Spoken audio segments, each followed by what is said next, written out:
Good morning, dear students of class 9th. Myself Pradeep Dubey is your science teacher. I am going to teach you chapter 2nd in biology, the fundamental unit of life, cell. Dear student, you have studied in earlier classes about the cell. That in previous classes you have studied that all living beings is made of cell. So here all living beings is made of cells. Cell क्या है? Cell is the fundamental unit of the life. Structural unit, it is a structural unit also. ये structural unit भी है. जैसे कि जो भी living body का बना है स्ट्रक्चर है, that is made of cells. तो यहाँ पे अगर हम देखना चाहें तो हम देख सकते हैं कि फंडामेंटल लाइफ होता है. यहाँ पे फर्स्ट क्वेश्चन में दिया है what is the living being made up of. Then you can answer very simply to him that all living beings is made up of cell, right? Very nice. Here and as you know, living beings are unicellular and multicellular. Unicellular animals means such animals which have only one, such animals which are made of only one cell, that is unicellular. Uni stand for one and multi stand for many, and multicellular organism. Here is difference between multicellular and unicellular, so you can understand. If anybody asks you differences between unicellular and multicellular, you can simply answer to him like यहाँ पे an unicellular organism is represented by single cell, means it is represented by single cell, and it is represented by consist of a large number of cells. Multicellular organism consists of a large number of cells, means it is made of many cells. All activities organism are performed by single cell, and a single cell perform one or few activities, लेकिन सभी activities नहीं perform करते हैं. There is no division of labor. यहाँ पे श्रम का विभाजन नहीं होता. Here is a division of labor. Reproduction consume a single cells. Only some cells of body called germ cells उसको कहते हैं part in the production, और somatic cells उसको भी कहते हैं, remain intact. The life span of an individual is short. Life span of an individual is long. So here you can understand differences between multicellular organism. Dear discovery of cells की बात करें, who discovered cell? It is the most burning question which often asked in question papers. While studying a thin sliced cork, Robert Hooke saw that the cork resembled the structure of honeycomb. This is Robert Hooke.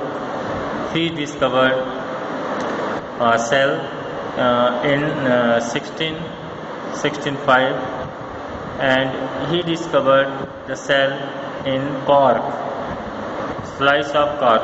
उसमें देखिए, he saw honeycomb-like structure in it.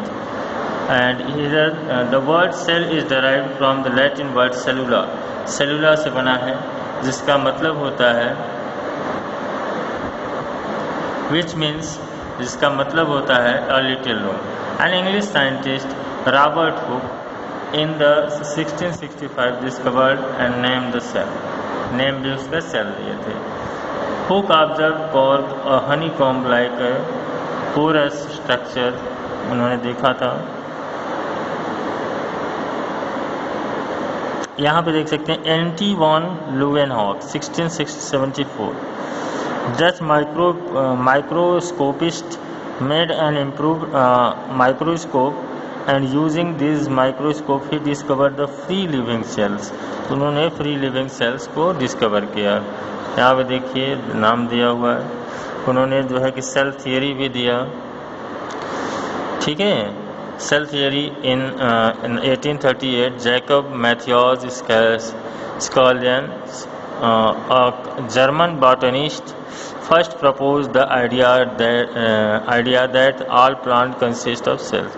पहली बार उन्होंने idea दिया था plants के विषय में, ठीक है। A cell theory was refined further, उसको दोबारा जो है बनाया गया further. When another German biologist R. Virchow presented the idea and that all cells arise from a pre-existing cells. His actual aphorism was omnis cellula. Thus the cell theory comprised. Cell theory में यहाँ पे देखिए कई बातें निकल कर आई, उसको हम देखते हैं. All organisms composed of cells, cell products, secretions, ठीक है. All metabolic reaction take place in cell. जितने भी metabolic reactions होते हैं वो cells में होते हैं. And all cells arise from a pre-existing cells. No cells can originate spontaneously. तुरंत नहीं बन सकता है. Every organism start its life as a single cell. प्रत्येक कोई भी जीव हो वो सिंगल सेल से स्टार्ट करता है, as it man, a human or animals. Anybody, any multicellular और जो भी है वो सिंगल सेल से स्टार्ट करता है. Dear student, here is the microscopes. This is the light compound microscopes. It is most useful to study of very tiny object which cannot be seen by naked eye. And here is it is discovered by Anton von Leeuwenhoek, and it can magnify the object 300 to 1500 times bigger. So we can see very tiny object with the help of this microscope. And this microscope is very useful in study. And this is electron microscope. It is the most powerful microscopes. It is discovered by Knoll and Ruska of Germany, जो Germany के German थे, and 1940 में इसका आविष्कार हुआ था, ठीक है. ये जो है कि it consume very high voltage electricity and it is very essential. It has magnification powers 1 lakh to 5 lakh times. मतलब यह 1 लाख से 5 लाख गुना तक बढ़ा करके देख सकता है. Here is differences between it uses glass lenses, it uses electromagnet. It uses a beam of light to illuminate the object. It uses a beam of electron instead of light. And internal vacuum is not required. Internal vacuum is essential. So here is how can, आप कैसे देख सकते हैं light microscope का use करके slide पे कैसे रख सकते हैं. स्लाइड इज एक तरह से स्लाइड जो है शीशे का बना होता है, जिस पर यहाँ पर पहले में देखे अनियन पेल्स हैं. उसको पेल्स को हम कट किए, फिर उस पर उसको चिमटे से पकड़कर कलर ड्रॉप से लगा के उसको स्लाइड पे रखें. स्लाइड को फिर आंखों तक रखेंगे तो हमें ऐसा दिखाई देगा. इसको जब ला के माइक्रोस्कोप पे रखेंगे तो ऐसा दिखाएगा अनियन पेल्स में. That is cell. one block is cell. One block is cell.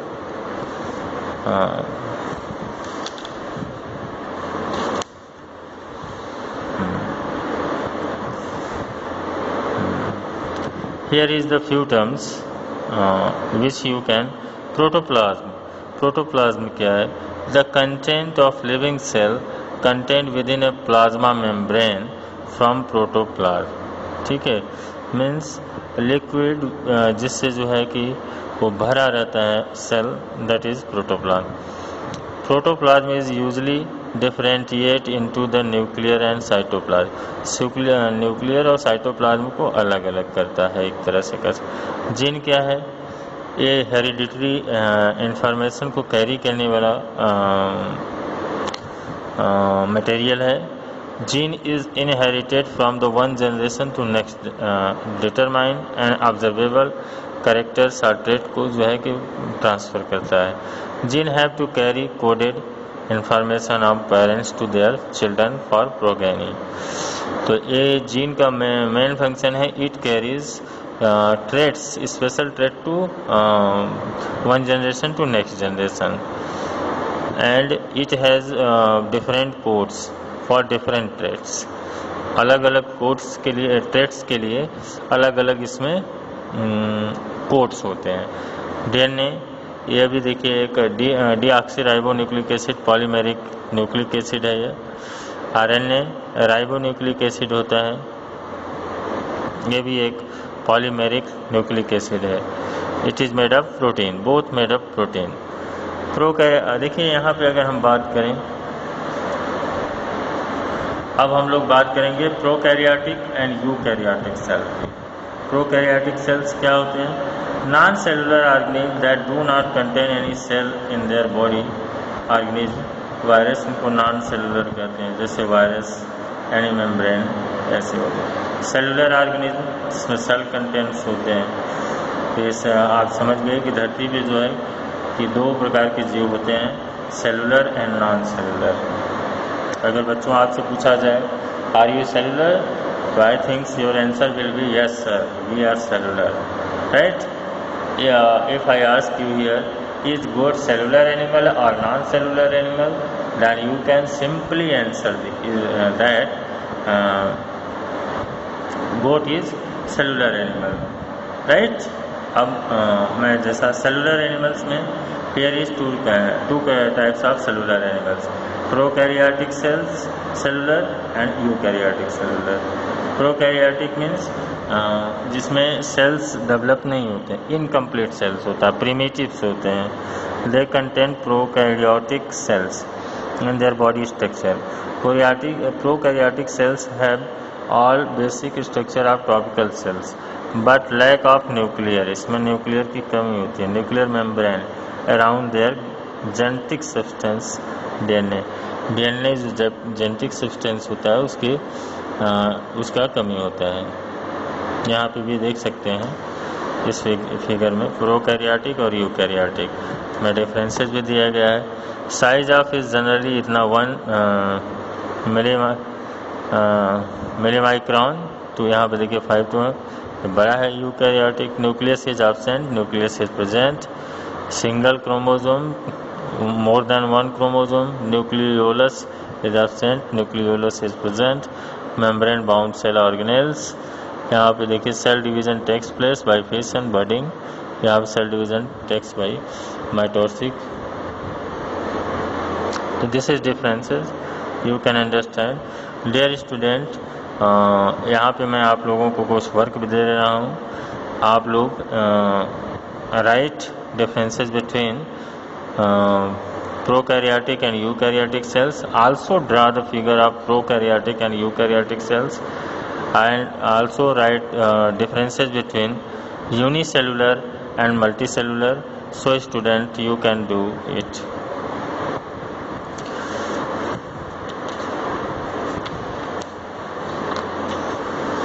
Now here is nucleus and nucleoids क्या होता है, इसको भी समझ लेना बहुत ज़रूरी है। न्यूक्लियस एंड न्यूक्लियोइड्स, यहाँ पे देख सकते हैं, यहाँ पे न्यूक्लियोइड आपको मिल रहा है, यहाँ पे न्यूक्लियस मिल रहा है, ठीक है। तो न्यूक्लियोलस एंड न्यूक्लियोइड्स इसमें क्या अंतर है, इसको हमें आपको भी क्लियर कर दे रहा हूँ, राइट? देखिए यहाँ पे डिफरेंस दिया है। It is larger in size, size में लार्जर होता है। It is comparatively smaller in size, यह जो स्मॉलर होता है nucleoids. It has covering of double membrane, यहाँ पे कैसा होता है, कवरिंग मेम्ब्रेन ऑब्सेंट होता है। It lies free in cytoplasm. Nucleolus is present in it, यहाँ पे न्यूक्लियोलस ऑब्सेंट होता है। It is DNA content is equal to 2 और सेवरल डीएनए, यहाँ पे देखिए it's DNA content is equal to single DNA molecules. And यहाँ पे देखिए मैं आपको बता रहा हूँ it's DNA is associated with histone protein से बने होते हैं, यहाँ पे दो है हिस्टोन प्रोटीन एब्सेंट होते हैं। This is difference between nucleus and nucleoids. Division of labour, division of labour मतलब श्रम का विभाजन। कार्य जो है सबके अलग अलग होते हैं। जैसे हमारे बॉडी में our body has different types of cells and each types of cells have a special labor, have to do a special labor, so here is division of labor। तो देखिए यहाँ पे आर्गन और ऑर्गेनेल्स क्या होते हैं, ठीक है। आर्गन मीन्स अंग, ऑर्गेनेल्स मीन्स अंगक। तो देखिए they are found in multi cellular organism. Organs कहाँ पाए जाते हैं, मल्टी सेलुलर में। ऑर्गेनेल्स कहाँ पाए जाते हैं, यूकैरियोटिक सेल्स में केवल पाए जाते हैं, प्रोकैरियोटिक में नहीं पाए जाते हैं। They are large size, microscopic होते हैं। They are very small size, either microscopic or sub microscopic. They may be external or internal to body, and यहाँ पे they mostly internal. The organ are formed of tissues, tissues comprise of cells or cells are formed of organelles। तो here is differences, cell size shape और cell size की बात कर लें तो difference, इसका सेल जो है साइज जो है शेप देखेंगे तो ये किसी शेप में भी हो सकता है। जैसे amoeba has no fixed shape, तो ये स्पेरिकल भी हो सकता है, लेंदी भी हो सकता है। It has not fixed shape, right. Paramecium, इन सब का पैरामीशियम तो अलग अलग होते हैं। पॉलीहेड्रल हो सकते हैं, स्पेरिकल हो सकते हैं, ब्रांच्ड हो सकते हैं, एलोंगेटेड हो सकते हैं, स्पिंडल शेप्ड हो सकते हैं, डिस्क्वाइडल्स हो सकते हैं। तो देखिए यहाँ पे देखिए ह्यूमन्स में कई प्रकार के सेल्स होते हैं। ल्यूकोसाइट्स ऐसा होता है, ऑस्ट्रिच का एक ऐसा होता है। It is the one of the most largest cell in the world. सबसे बड़े सेल की बात करें तो सबसे बड़ा सेल धरती पर यही मिलता है। सेल साइज की बात करें तो यह जो है बैक्टीरिया जो हो गया जैसे 0.2 to 5.0 मिलीमाइक्रोन तक होते हैं। 18 सेंटीमीटर एक जो है कि इसका होता है ऑस्ट्रिच का, तो जो है कि सबसे बड़ा largest cell is ovule of cycas, सबसे बड़ा होता है।